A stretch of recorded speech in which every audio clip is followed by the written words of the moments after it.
নমস্কার, আমি সীমা food and কুকের আরও একটি নতুন পর্ব।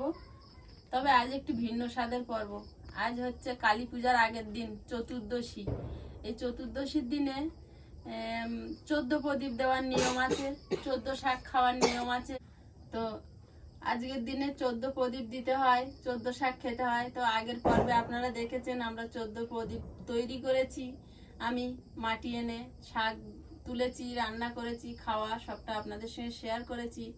তো এই 14 প্রদীপ কেন আমরা দিই? 14 প্রদীপ তো যখন রামচন্দ্র বনবাস জীবন যাপন করেছিলেন, তো 14 বছর পূর্ণ হওয়ার পর যখন রামচন্দ্র ফিরে আসবেন রাজ্যে, যখন ভরত রাজা ঘোষণা করার পরেও ভরত যখন রাজা হয়নি, দাদার পাদুকা মানে দাদার জুতো সিংহাসনে রেখে পুজো করতেন, আর তিনিও রাজ্য পরিচালনা করতেন, কিন্তু রাজ্যের পাশে তিনিও বনবাসে যেভাবে দাদা জীবনযাপন করতো সেভাবেই করতো।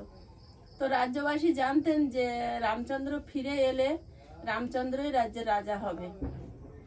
তো হনুমানজি ত্রয়োদশীর দিন ফিরে এসেছিলেন, আগে এসে রাজ্যে সংবাদ দিয়েছিলেন যে রামচন্দ্র আগামীকাল মানে চতুর্দশীর দিনে রামচন্দ্র রাজ্যে ফিরছে, তার 14 বছর বনবাস জীবন পূর্ণ হচ্ছে। রামচন্দ্র, সীতা, রাম, লক্ষ্মণ তিনজনে রাজ্যে ফিরবে। তো গ্রামবাসী, রাজ্যবাসী আর রাজমহলে যারা ছিলেন সবাই আনন্দে এবং খুশি হয়ে মানে 14 বছর পর যখন একটা মানুষ কোথাও থেকে ফিরে আসে, নিশ্চয়ই সেই এলাকার পরিবর্তন হয়, রাস্তাঘাটের পরিবর্তন হয়। তো মানুষ রাস্তার ধার ধরে 14টা করে প্রদীপ সাজিয়েছিল, যেহেতু চতুর্দশীর দিন ফিরছিল আর 14 বছর পরেও ফিরছিল। তো এগুলো ভগবানের একটা লীলা। তো রাস্তার ধার ধরে 14 প্রদীপ দিয়ে সব সাজিয়েছিল, যাতে ওই পথ ধরে রামচন্দ্র রাজ্যের দিকে আসতে পারেন। আর লক্ষ লক্ষ প্রদীপ জ্বালিয়েছিল ওনার আসার খুশিতে।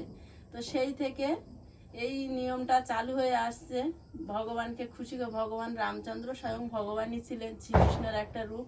তো ওনাকে খুশি করার জন্য যে নিয়মটা সেই সময়কার রাজ্যবাসী করেছিল, সেই নিয়মটা যুগ যুগ ধরে চলে আসছে।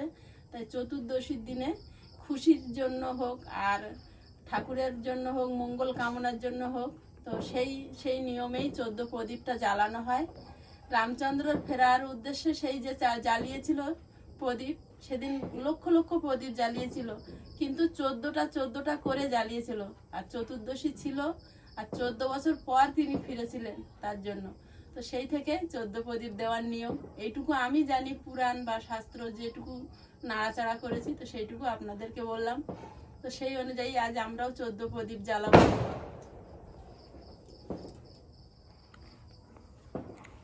আয়ুষ কি জ্বালাবে নাকি? আয়ুষ ঘুচাচ্ছে যে।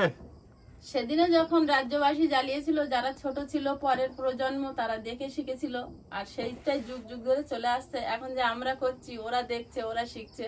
এই নিয়মটা মানে যুগ যুগ ধরে এইভাবে বহন করে যাবে পরের প্রজন্ম, তার পরের প্রজন্ম হাত ধরে।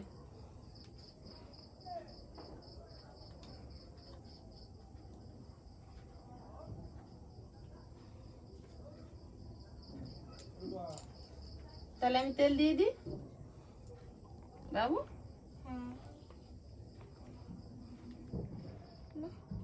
প্রদীপগুলো বানিয়েছিলাম, ঠিক শুকিয়েছে। এর থেকে বেশি শুকালে কি হতো, তেলগুলো মাটি টেনে নিত।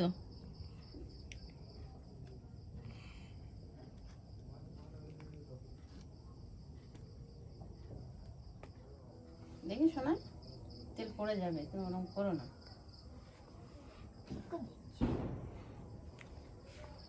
আয়ুষটা শিখতে দাও, আয়ুষ শিখে নি। 14 প্রদীপ দিচ্ছি, আর আগামীকাল মানে রামচন্দ্র ফিরে এসে দেখেছিল 14 প্রদীপ দিয়েছিল। তারপরের দিনে ছিল অমাবস্যা, সেদিনে কালী পুজোর দীপাবলি ছিল।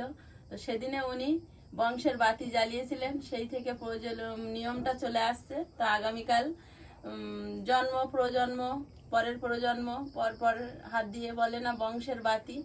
তো এইভাবেই বাতি পরের দিনে দেওয়া হয়। আমাদের আয়ুষের বাবা বা আমরা দেব, আমাদের হাত ধরে আয়ুষ দেবে, আয়ুষের হাত দিয়ে আয়ুষের পরের প্রজন্ম দেবে।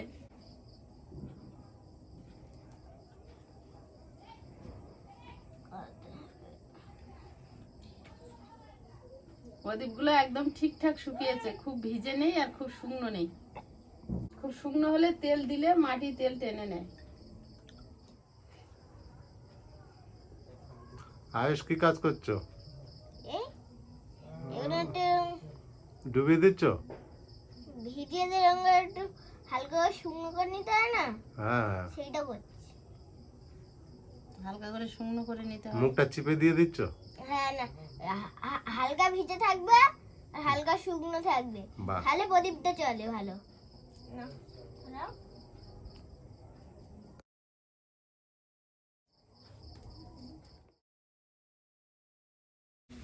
দেখেন নিতে হবে।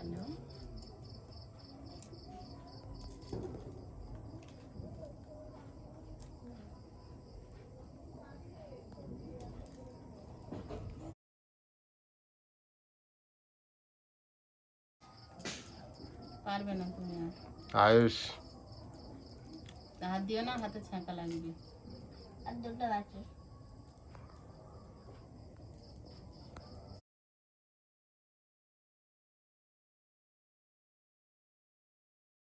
দেবে নাকি ওর উপর?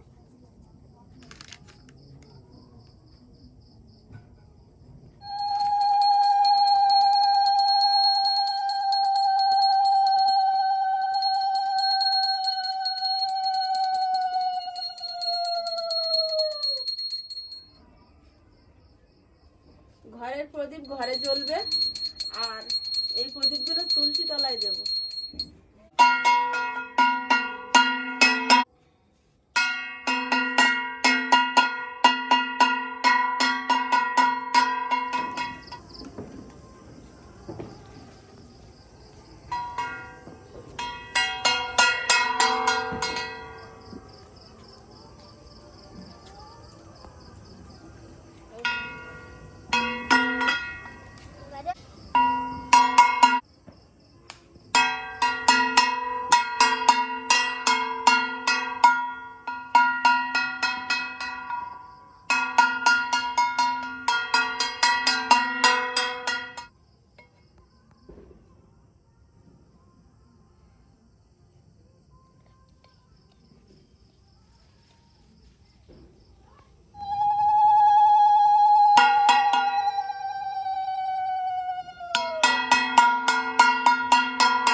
রামচন্দ্র আসার আনন্দে রাজ্যবাসী রাজ্য সাজিয়ে তুলেছিল প্রদীপ দিয়ে, আলপনা দিয়ে।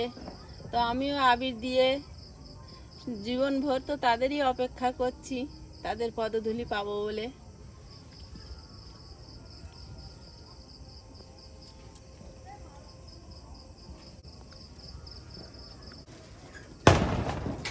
তুলসী গাছ ভর্তি ওখানে।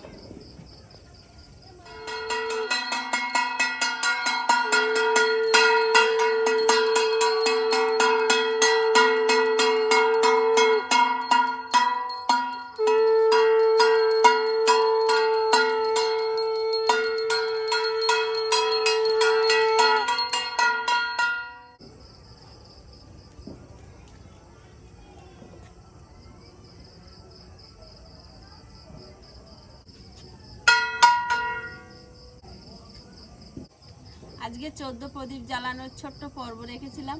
তো আজকের পর্বটা কেমন লাগলো প্লিজ কমেন্টে জানাবেন, আর ভিডিওটা ভালো লাগলে লাইক কমেন্ট শেয়ার করে আমার একটু পাশে থাকবেন। আর নতুন বন্ধুরা প্লিজ চ্যানেলটি সাবস্ক্রাইব করে অবশ্যই অল নোটিফিকেশান অন করে দেবেন।